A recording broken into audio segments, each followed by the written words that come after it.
I would say that if you knew me as a kid, everyone had the same reaction, which was Kevin has a great deal of energy.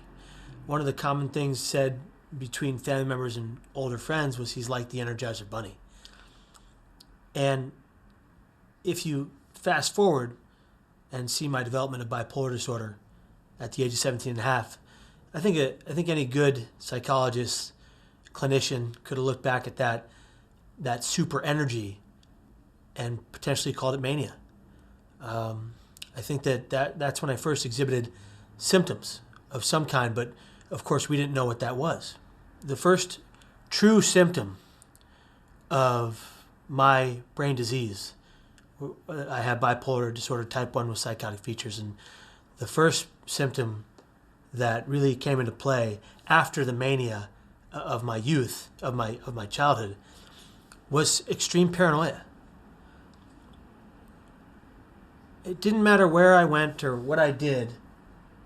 I believed that people, whether they were in front of me, behind me, to the left or to the right of me, were out to get me, trying to hurt me, ultimately trying to kill me. And I walked around in that pure fear.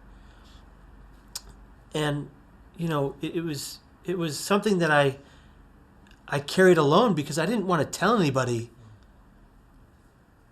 what I was experiencing for fear that they would lock me up for the rest of my life and I would never be seen again. By that point, I was hallucinating, seeing things, hearing things that didn't exist to anyone but me. I was inconsolable, crying all day long, tears flowing down my face. My eyes were red, my cheeks were puffy. I didn't have a name for this horrific feeling, these emotions, nor did my parents. I wanted to go party with my friends. I wanted to be free on nights and weekends. I drank heavily, binge drank on weekends. It was very, we'd go out, and my friends and I, and we would literally pay an individual on the street to buy us booze. And I would binge drink until blackout. But my friends didn't see it as a problem because they did similar things. Whatever their reasons, I don't know, but I was doing it to drown my brain, to get away from the literal pain, and to mask myself as just another teen who drinks.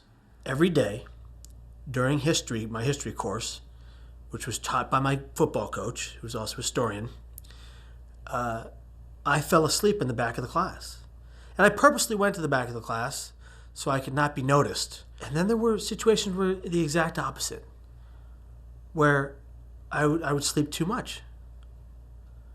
And I would be wired all day, very manic, running through the hallways, making fun of other kids, being silly, being jovial, but to the point where it got annoying because it was just such a high point of mania.